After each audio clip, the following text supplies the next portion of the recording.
Welcome to developing success classes. So आज के इस वीडियो में हम लोग आपका डिस्कस करेंगे स्पेसिफिकली जीएस पेपर 2 में कि यूपीएससी के लिए आपको कैसे प्रिपेयर करना है जीएस पेपर 2 को, जिसमें हमारे कुछ सब सेक्शंस हैं मेन टॉपिक के अलावा, उनको भी हम लोग डिस्कस करेंगे एंड कैसे आप एक होलिस्टिकली प्रिपेयर कर सकते हैं जीएस पेपर 2 के लिए, उसको हम लोग डिस्कस करेंगे। तो वीडियो स्टार्ट करने से पहले मैं आप सब लोगों के साथ एक अनाउंसमेंट करना चाहती हूँ कि अगर आप लोगों को इस तरह की इसके जो भी पीडीएफ्स हैं और जो भी फ्री रिसोर्सेज हैं, अगर आप लोगों को फ्रीली चाहिए तो आपको क्या करना है, हमारे डिस्क्रिप्शन में यहाँ पर लिंक दिया गया है चैनल का, टेलीग्राम चैनल का, एज वेल एज आपका प्ले स्टोर से आपको ऐप डाउनलोड करना है उसका भी। तो आपको जस्ट एक बार क्लिक करके उसको विजिट करके वहां पे डाउनलोड कर लेना है, सो दैट इसमें जो भी मैं सोर्सेज यहाँ पर आपको दूंगी उसके पीडीएफ भी आपको वहां पर फ्रीली अवेलेबल हो जाएंगे। तो आपको जस्ट क्लिक करना है उस पर और आप डायरेक्टली हैंडल कर सकते हो। ठीक है, तो चलिए शुरू करते हैं हम अपना आज का सेशन।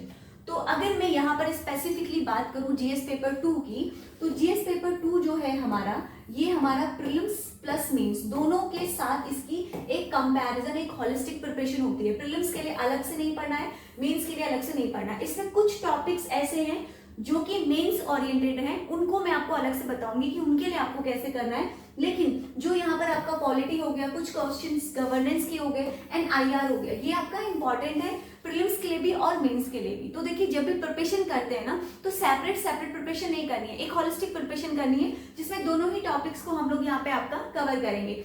तो यहाँ पर जो सिलेबस है आपका जीएस पेपर 2 का, उसमें ये सब टॉपिक्स यहाँ पे मेंशन है, पॉलिटी, आपका governance, social justice and international relationship. ठीक है, तो अब यहाँ पर हम लोग पहले एक बार सारे टॉपिक्स को ब्रॉडली मैं आपको समझाऊंगी, फिर मैं आपके साथ सारे रिसोर्सेज डिस्कस करूंगी। तो सबसे पहले देखते हैं यहाँ पर हम इंडियन कॉन्स्टिट्यूशन, जो कि हमारा पहला टॉपिक है। ठीक है, अब इसमें कुछ सब टॉपिक्स दिए गए हैं जिसको मैंने यहाँ पे ब्रॉडली आपके सामने मेंशन किया है। सबसे पहले historical underpinning of the constitution, तो यहाँ पर हमें वो स्टोरी पढ़नी है कि किस तरीके से हिस्टोरिकल डेवलपमेंट हुआ। तो यहाँ पर मैं आपको जो बुक बताऊंगी उसमें आपको रिसोर्सेज में भी देखने को मिल जाएगा। तो हिस्टोरिकल डेवलपमेंट यानी कि 1773 से लेके जब हमारे यहाँ पे रेगुलेटिंग एक्ट आए, वहां से लेके 1947 तक का आपको पूरा पढ़ना है, जब हम इंडिपेंडेंट हुए। तो यहाँ पर कुछ रेगुलेटिंग एक्ट पास करेंगे, हर एक एक्ट में अलग अलग प्रोविजंस थे। This is a very very important topic. आप प्रीलिम्स के पेपर उठा के देख लीजिए, एवरी ईयर हिस्टोरिकल डेवलपमेंट से क्वेश्चन आया है। ठीक है, उसके बाद करते हैं, बात आगे दिया हुआ है इवोल्यूशन ऑफ कॉन्स्टिट्यूशन, किस तरह से हमारा कॉन्स्टिट्यूशन इवॉल्व हुआ, किस तरह से असेंबलीज बनी, डेवलपमेंट हुआ, चेंजेस हुए, क्या क्या उसमें प्रोविजंस थे, उस सब हमें पढ़ने। उसके कुछ सेलेंट फीचर्स हो गए, आपके बेसिक स्ट्रक्चर हो गया, अमेंडमेंट्स हो गए, सिग्निफिकेंट प्रोविजंस हो गए, और जो भी चैलेंजेस हैं उसमें डेवलपमेंट ऑफ पावर्स में। ठीक है, अब यहाँ पे अमेंडमेंट में आपके देखिए किस किस को अमेंड कर सकते हैं, क्या बेसिक पावर्स हैं, ये सब हमारे यहाँ पर इंपॉर्टेंट आते हैं। ठीक है, उसके बाद अगला टॉपिक यहाँ पर दे रखा है comparison of Indian constitution scheme width of the another. तो जब आप इंडियन कॉन्स्टिट्यूशन पढ़ेंगे ना, तो उसी समय एक टॉपिक यहाँ पर अलग से मेंशन भी किया गया है कि आपको कंपैरिजन करना है कि इंडियन कॉन्स्टिट्यूशन अनदर वर्ल्ड के कॉन्स्टिट्यूशन से किस तरह से डिफरेंट है। फॉर एन एग्जाम्पल, अगर हमारा जो कॉन्स्टिट्यूशन है वो क्या है, बोरोड कॉन्स्टिट्यूशन है, हर एक कॉन्स्टिट्यूशन से हमने कुछ ना कुछ सोर्सेज बोरो किए हैं। Now how can we differentiate कि ये इंडिया का कॉन्स्टिट्यूशन है और ये अमेरिका का कॉन्स्टिट्यूशन है। तो यहाँ पर आपको एक सब टॉपिक्स ये भी पढ़ना है। ठीक है, अगला टॉपिक यहाँ पे सिलेबस में दिया है डिवॉल्यूशन of power in finance and power in the local level पे। मैंने आपको समझाया था कि हमारे यहाँ पर जो गवर्नमेंट या जो वो चलता है 3 लेवल पे चलता है। ठीक है, एक आपका सबसे पहले कहाँ पर आता है, सेंटर पे आता है। ठीक है, दूसरा कहाँ पे होता है आपका, स्टेट में होता है, और तीसरा कहाँ पर होता है आपका, लोकल लेवल पे होता है। तो यहाँ पर डिवॉल्यूशन ऑफ पावर है, कहाँ तक है आपका, लोकल गवर्नमेंट तक भी है। तो इन चीजों के ऊपर भी हमें यहाँ पे पढ़ना है, जिसमें आपके 73 अमेंडमेंट है, 74 अमेंडमेंट है, काफी ज्यादा यहाँ पे इंपॉर्टेंट है। अब अगला यहाँ पर बात किया गया dispute redressal mechanism and institutions. तो यहाँ पर आप देखिए अलग अलग डिस्प्यूट रिड्रेसल मैकेनिज्म्स बनाए गए हैं, उनके बारे में इलेक्ट ट्रिब्यूनल्स हो गए आपके, है ना, जिस तरह से सुप्रीम कोर्ट, हाई कोर्ट है, उसके अलावा भी बाकी हैं आपके बहुत सारी गवर्नमेंट फास्ट ट्रैक कोर्ट का कंसेप्ट लेके आती है, सो दैट जितने भी पेंडेंसी ऑफ केसेस हैं उनको हम क्या कर सकें, रिजॉल्व कर सकें। ठीक है, responsibilities and function of state and union territories. Now this is very very important, किस तरह से यूनियन गवर्नमेंट वर्क करती है, किस तरह से उसको आपको कंपेरिजन करना है सेंट्रल गवर्नमेंट से। तो दोनों की क्या क्या रिस्पॉन्सिबिलिटीज हैं, क्या है, वो पूरा डिटेलिंग में आपको यहाँ पे पढ़ना है। एंड इश्यूज कुछ है हमारे related to the federal structure, उसके बारे में भी आपको यहाँ पे टॉपिक में दिया गया है। और सेपरेशन ऑफ पावर्स है सबके बीच में। जैसे आप देखोगे पार्लियामेंट और स्टेट लेजिस्लेशन हमें पढ़ना होता है, सेंट्रल लेवल पे और स्टेट लेवल पे इनकी क्या फंक्शनिंग है, कैसे इनका स्ट्रक्चर है, इनका कंडक्ट ऑफ बिजनेस क्या है, क्या क्या इनके पास पावर और प्रिविलेजेस हैं, ये सब आपको इस टॉपिक के अंदर सब टॉपिक्स आपको देखने को मिलेंगे। जहां पर भी आपके कुछ पावर्स होते हैं और कुछ प्रिविलेज दिए जाते हैं तो वहां पर कुछ इश्यूज भी होते हैं उससे रिलेटेड, उनके पावर और प्रिविलेज से रिलेटेड। तो ये भी इसी का ही एक आगे पार्ट है, ठीक है। तो मैंने आपको समझाया था और आपने पढ़ा भी होगा। बेसिकली हमारे यहाँ पर जो पिलर है इंडियन कॉन्स्टिट्यूशन के, वो 3 पिलर है ना, लेजिस्लेटिव, एग्जीक्यूटिव और आपका क्या आता है, जुडिशरी। तो जब लेजिस्लेटिव और एग्जीक्यूटिव पढ़ोगे तो judiciary is the one of the most important pillar. तो सिलेबस में अगला टॉपिक वही दिया गया, एग्जीक्यूटिव और जुडिशरी के बीच में इनका स्ट्रक्चर क्या है, ऑर्गेनाइजेशन, इनकी फंक्शनिंग, किस तरह से मिनिस्ट्रीज और department of the government work करते हैं, और यहीं पर एक टॉपिक आपका प्रेशर ग्रुप का भी दिया गया है, ठीक है। एक इंपॉर्टेंट टॉपिक आपका आता है जो हमारे सिलेबस में मेंशन किया गया है, salient feature of representation of people act. This is a very very important. RP act अभी भी न्यूज में आया था, इलेक्शन के टाइम पे भी मैंने आपको पढ़ाया था, आपको बताया है इस टॉपिक को मैंने। इसको आपको क्या करना है, ये टॉपिक आपका इंपॉर्टेंट है प्रीलिम्स के लिए भी और मेंस के लिए भी। सिलेबस तो ये मेंस में मेंशन है, बट जो पॉलिटी आपका ये ओवरऑल पूरा प्रीलिम्स में भी आता है। तो रिप्रेजेंटेशन ऑफ पीपल एक्ट के बारे में आपको पढ़ना, इससे multiple number of the time mains में भी क्वेश्चन पूछे गए। जैसा कि मैं आपको हर एक अपनी स्ट्रैटेजी सेशन वीडियो में बताती हूँ कि एक साइड आपको सिलेबस रखना है जो कि दिमाग में स्टोर करना है, दूसरे साइड आपको प्रीवियस ईयर क्वेश्चंस रखने हैं, सो दैट आप उनको कंपैरिजन कर पाए, आपको समझ में आए कि अगर ये टॉपिक में पढ़ रहा हूँ तो इससे यूपीएससी ने कैसे क्वेश्चन पूछे हैं पहले, ठीक है। सपोज आप कॉन्स्टिट्यूशन और नॉन कॉन्स्टिट्यूशन बॉडी पढ़ रहे हैं तो आपको क्लियर होना चाहिए माइंड में कि प्रीलिम्स में वो इसके ऊपर ऐसे क्वेश्चन पूछ रहा है, मेंस में वो कैट के फंक्शन पूछ रहा है, इलेक्शन कमीशन के फंक्शन पूछ रहा है, उसको करंट से लिंक करके आपका पूछ रहे हैं। तो ये चीजें आपको ध्यान में रखनी है जब भी प्रिपरेशन करते हो। अगला टॉपिक इसमें आता है आपका गवर्नेंस। गवर्नेंस में भी देखिए कुछ टॉपिक्स उन्होंने दिए गए हैं। Appointment of period, constitution post, जिसमें आपकी सारी की सारी मैं कॉन्स्टिट्यूशन बॉडीज जो आपको बता रही हूँ वो सब आएंगी, पावर और उनके फंक्शंस आएंगे क्या क्या है, ठीक है। उसके अलावा यहाँ पे डेवलपमेंट प्रोसेस और डेवलपमेंट इंडस्ट्रीज है, गवर्नमेंट की पॉलिसीज, उनके intervention for the development of another different sectors. और यहाँ पर इंपॉर्टेंट टॉपिक आता है important aspect of governance, transparency and उसमें अकाउंटेबिलिटी, ठीक है। यहाँ से आपका अलग से टॉपिक स्टार्ट हो जाता है गवर्नेंस का, और उसके रिलेटेड जितने भी इश्यूज आ रहे हैं इम्प्लीमेंटेशन के लिए वो भी यहाँ पर दिए गए हैं। स्टैट्यूटरी, रेगुलेटरी और वेरियस जितनी भी आपकी क्वेसी जुडिशियल बॉडीज है उनके बारे में बताया है सिलेबस में। Rule of NGO, self help group और जितने भी आपके इंस्टीट्यूशंस हो गए, ई गवर्नेंस हो गया, उसका एप्लीकेशंस हो गए, उसके मॉडल्स क्या हैं, उसका सक्सेस किस तरह से, लिमिटेशन और पोटेंशियल क्या है, सिटीजन चार्टर्स क्या है। सिटीजन चार्टर्स जो है आपका देखिए interlinkages of syllabus is again very important topic. देखो जब क्या होता है ना, आपको लिंक करना है सिलेबस GS2 को GS4 से, तो सिटीजन चार्टर ये सब GS2 जब आप पढ़ रहे हो ना तो कुछ कंसेप्ट आपके वहां पे GS4 के भी कवर हो जाएंगे। तो आपको एक होलिस्टिक वे में प्रिपेयर करना है। For an example if you are preparing geography तो सेम कंसेप्ट आपका जीएस पेपर 3 में डिजास्टर मैनेजमेंट में भी आता है, तो दोनों को क्या करना है, एक साथ पढ़ना है, ठीक है। कंसेप्ट तो वही है, बस एड ऑन करनी है थोड़ी सी चीजें। Transparency and accountability and institutions and other measures, and last important is role of civil services in the democracy, this is again important. तो ये आपका यहाँ पर इसका सिलेबस दिया गया है।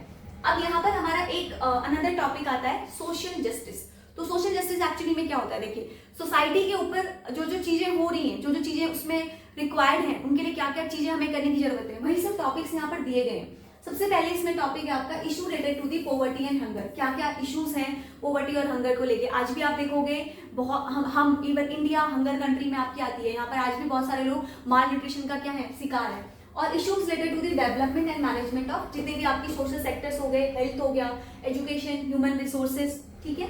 अगला mechanism, law, institution and body constitute for the protection of betterment of vulnerable section of the population. तो मैंने आपको बताया सोशल जस्टिस का मतलब ही क्या है, सोसाइटी के लिए हमें वर्क करना है, इनकी वल्नरेबल सेक्शंस के ऊपर हमें काम करना है।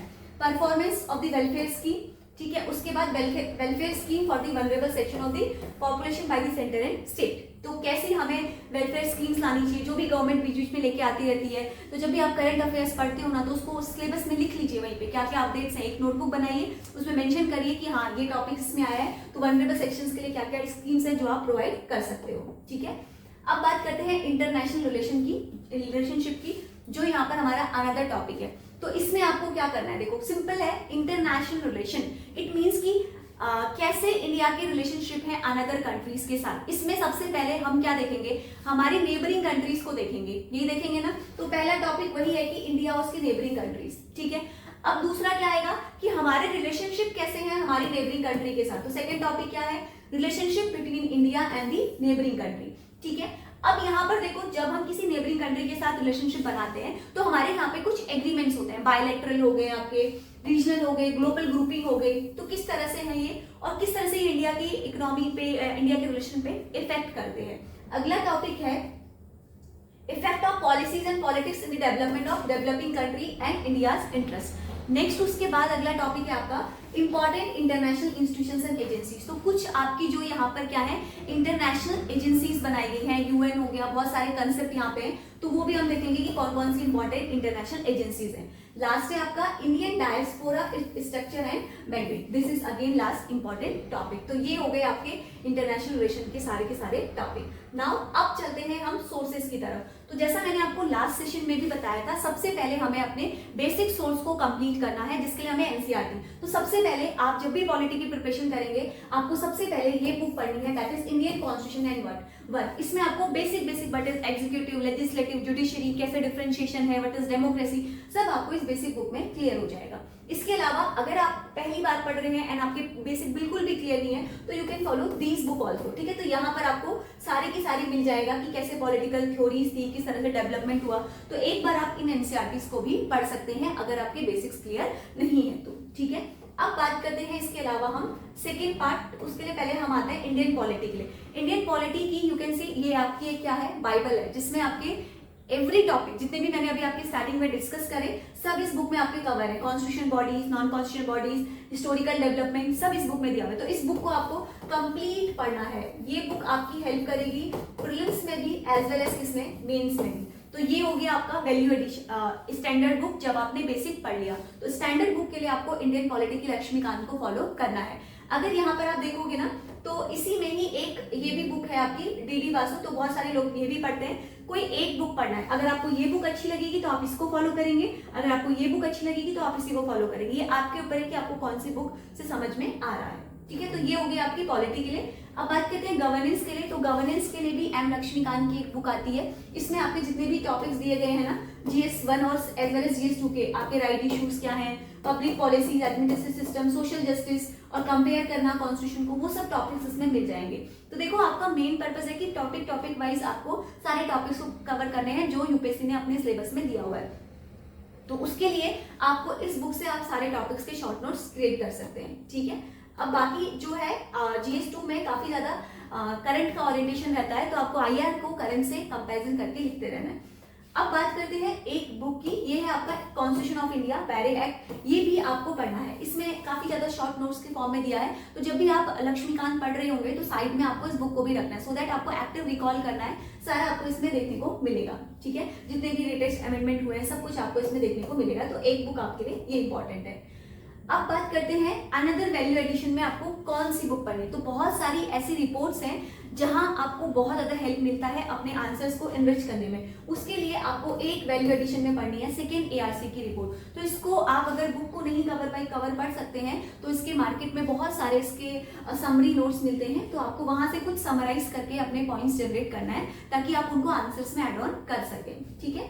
चलिए अब बात करते हैं इंटरनेशनल रिलेशन के लिए। तो इंटरनेशनल रिलेशन जो हमारा टॉपिक है, उसमें आपको एक बार बेसिकली सारे टॉपिक्स को पढ़ लेना है कि किस तरह से इंडिया के रिलेशन है चाइना के साथ, नेपाल के साथ, भूटान के साथ, बांग्लादेश के साथ। तो उसके लिए आप कोई भी बुक को फॉलो कर सकते हैं। एक बुक यहाँ पर है आपकी, ये काफी अच्छी बुक है इंटरनेशनल रिलेशन की, पविनीत सिंह की। तो इसमें आपके सारे टॉपिक वाइज पूरा सिलेबस दिया हुआ है, सारा कंप्लीट है। उसके बाद आपको इसको सब्स्टिट्यूट करना होगा किससे, मंथली मैगजीन में जो करंट अफेयर्स में आपके आते हैं। तो इस तरह से आपका इंटरनेशनल रिलेशन यहाँ पे कवर हो जाएगा। अपार्ट फ्रॉम दिस आप टेलीग्राम चैनल को डाउनलोड कर लीजिए, वहां पर मैं इन सबके PDF भी आपको प्रोवाइड कर दूंगी, सो दैट आप एक बार देख लीजिए। अगर आप कंफर्टेबल हैं तो you can go with these books, but अगर कोई दिक्कत है तो आप क्या करेंगे, एक बार बस रीड करके देखेंगे, तभी हमें आइडिया मिलता है कि किस तरह से मेरी स्ट्रैटेजी, मेरे सोर्सेस क्लियर है कि नहीं। साथ में आपको प्रीवियस ईयर क्वेश्चन देखना है ताकि आपको क्लियर पिक्चर हो जाए कि मैं जो पढ़ रहा हूँ, मैं जो प्रिपरेशन कर रहा हूँ, उसमें कोई इशू तो नहीं है, वो एकदम बैलेंस हो रहा है कि नहीं हो रहा है, ठीक है। तो यहाँ पर मैंने आपको बताया कि किस तरह से आपको GS2 को प्रिपरेशन करना है। आने वाले कुछ वीडियोस में मैं आपको प्रीवियस ईयर के क्वेश्चंस की हेल्प से भी बताऊंगी कि कैसे आप इनको इंटरलिंकेज कर सकते हैं। तो मिलते हैं नेक्स्ट सेशन में। Thank you so much for watching us. Thank you.